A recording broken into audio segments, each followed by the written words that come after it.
కాంగ్రెస్ సర్కార్లో దొంగలకు భయం లేకుండా పోయింది కావచ్చు. ఏకంగా గుంపు మేస్త్రి ఇంటికే కన్నం పెట్టిండ్రంటే వాళ్ళు ఎంతటి ధైర్యం కలిగిన దొంగలు చూడుండ్రి. ఒక్కటి కాదు రెండు కాదు 76,000 దాస్కరించుకొని తరలిపోయిండ్రట.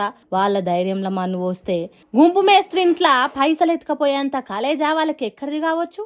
గుంపు మేస్త్రి అంటే గౌరవ మర్యాదలు లేకుంటే మాయ గాని కనీసం కాసించనైనా భయం ఉండాలి కదా అని మీరు ఏదేదో ఊహించుకుంటుండ్రా.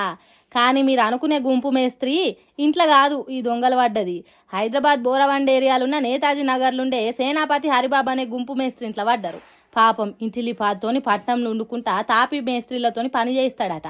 మరి ఏ పని మీద బయటికి పోయిండో ఏమో ఇంటికి తాళం వేసి ఉన్నది చూసి దొంగలు ఈ హరిబాబు గుంపు మేస్త్రి ఇల్లుకు కన్నం వేసిండ్రట. ఇంకేమున్నది గుంపు మేస్త్రి వచ్చి చూసుకుంటే తలుపులు తాళాలు వాళ్ళున్నాయట.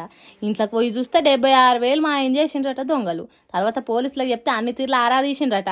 సరే వాళ్ళు చేసే పని వాళ్ళు చేస్తారు కానీ ఈ దొంగల కన్నేంది ఈ గుంపు మేస్త్రి ఇంటి మీద పడ్డది. అంటే గుంపు మేస్త్రి పేరుతోని కోట్లు సంపాదిస్తున్నారు, జనాన్ని మోసం చేస్తున్నారు, కాంట్రాక్ట్లు కమిషన్ల పేరుతోని దోసుకుంటాను అనుకున్నారేమో. కానీ పాపం నలుగురితో పని చేయించే గుంపు మేస్త్రీల ఇంట్లో కోట్లు దొరికాయని తర్వాత అర్థమైంది కావచ్చు. ఇప్పటికైనా దొంగలు ఆలోచన చేయాలి.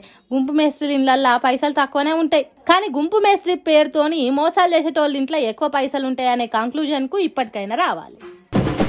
హైదరాబాద్ పట్టణంలో సదర్ పండుగ జోరుదారుగా సాగుతున్నది. అయితే ఇప్పుడు జూబ్లీ హిల్స్ ఎన్నికలు జరుగుతున్నాయి కాబట్టి ఈసారి రాజకీయ రంగు పులుముకున్నది దున్నపోట్ల నెగిరిచ్చే పండుగ.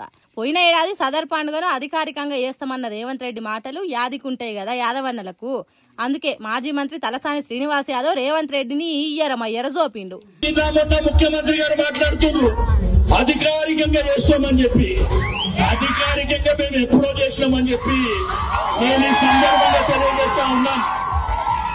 అయ్యో మా తమ్ముడు చెప్తున్నారు ₹1 ఇవ్వలేదంటే కానీ అధికారికంగా చేస్తామని చెప్పి. ఈ రోజు హైదరాబాద్ లో యాదవులందరూ ఈ సదర్ సమ్మేళన కార్యక్రమాన్ని వాళ్ళందరూ వ్యక్తిగతంగానే చేస్తున్నారు, వాళ్ళందరూ సొంత డబ్బులతోనే చేస్తున్నారు. పోయిన సంవత్సరం అధికారికంగా చేస్తామని అనౌన్స్ చేశాడు ముఖ్యమంత్రి, అధికారికంగా చేయలే. ఏం చేసిందా తమ్ముళ్ళు? వేదిక మీద ఉన్న వాళ్ళు చేసిందా? ఆ రోజు కేసీఆర్ గారితో మాట్లాడి అధికారికంగా ఈ ప్రాంతం నుంచి ప్రారంభించడం జరిగింది. అది కేసీఆర్ సర్కార్ అంటే. ఏదో నోటి మాటకు అధికారికంగా చేస్తామని చెప్పుడు కాదు. అదేదో పిట్టకథల రాజు మెప్పు కోసం కవి పద్యం వాడితే కవి సంతోషం కోసం రాజు వరాలిస్తాడన్నాడట. ఇది కూడా అట్లనే ఉన్నదన్నట్టు చెప్పిండు. అదే సదర్ ఉత్సవానికి వచ్చిన హరీష్ రావు మాట్లాడుకుంటా ఈరోజు కేసీఆర్ గారికి యాదవులంటే ఎంత ప్రేమో ఎంత గౌరవమో మీ అందరికీ తెలియదు కాదు. కేసీఆర్ గారి ప్రభుత్వంలో మంత్రులుగా ఉన్నారు, 4 ఎమ్మెల్యేలు ఉన్నారు, రాజ్యసభ సభ్యులు ఉన్నారు, శాసన మండలిలో ఉన్నారు, కార్పొరేషన్ చైర్మన్లు ఉన్నారు. ఇలా ఏంటో పరిస్థితి నాకంటే ఎక్కువ మీకే తెలుసు. ముఖ్యంగా యాదవ జాతి గొప్పతనాన్ని అసెంబ్లీలో ఒక ముఖ్యమంత్రిగా కేసీఆర్ గారు ఎంత గొప్పగా చెప్పారో కూడా మీరందరూ కూడా తెలుసు. అంటే గతంలో ఏ సీఎం కూడా యాదవ జాతి పనితనం గురించి, యాదవుల నిజాయితీ గురించి, నిబద్ధత గురించి గొప్పగా శాసనసభలో చెప్పిన నాయకుడు కేసీఆర్ గారు. అట్లా కేసీఆర్ యాదవులను కడుపులో పెట్టుకొని చూసుకుంటే ఇవాళ రేవంత్ రెడ్డి ఏ తిరిగా మాయ మాటలు చెప్పి మభ్య మాటలు పెడుతున్నాడో మీకు తెలుసు అంటున్నాడు.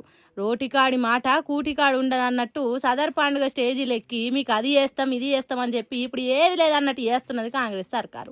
కానీ కేసీఆర్ సర్కార్ గొర్రెలు ఇచ్చింది, వాటికి మందులు ఇచ్చింది, పట్నంలో సదర్ పండుగ అధికారికంగా చేసింది, స్టేజీలు వేసి యాదవుల గౌరవాన్ని పెంచిండు అని ఆనాటి రోజులను యాది చేసిండు యాదవులకు. ఇదంతా చూస్తున్న జూబ్లీ హిల్స్లో ఉన్న యాదవన్నలు గట్టి నిర్ణయం తీసుకునే తట్టున్నది. మరి ఈ సదర్ పండుగ ఉత్సవాలు పార్టీలకు ఏ తిరగ కాల్చి వస్తుందో చూడాలి.